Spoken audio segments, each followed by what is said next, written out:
একটা শহরের প্রাণ থাকে তার মানুষের ভেতর, আর সেই প্রাণের স্বাদ খুঁজলে কখনো কখনো উত্তরটা মেলে একটা সিঙ্গারার ভেতরেও। একটা ছোট দোকান, নাম তার সিঙ্গারা হাউস।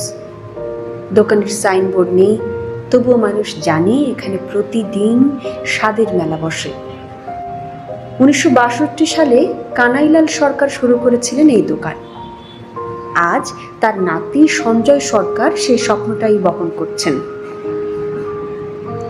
প্রতিটি সিঙ্গারায় থাকে আলু, পেঁয়াজ, কাঁচামরিচ, গোপন মশলার মিশেল, আর তারপর সোনালি রঙে ভাজা সেই মচমচে বিস্ময়। আর সবচেয়ে রহস্যময় অংশ সেই বিখ্যাত সস, ঝাল, টক আর হালকা মিষ্টি। কিন্তু তার রেসিপি জাতীয় গোপনীয়তা বললেও ভুল হবে না। লোকেরা এখানে আসে না শুধু খেতে, আসে একটা স্মৃতি খেতে। যারা একবার খেয়েছে তারা জানে এই স্বাদ ভোলা যায় না। এই সিঙ্গারা হাউস একটা দোকান না, এটা রংপুরবাসীর আবেগ, একটা সময়, একটা চিরকালীন সকাল। তুমি যদি রংপুরে যাও, এই সিঙ্গারা না খেলে কিছুই খেলে না।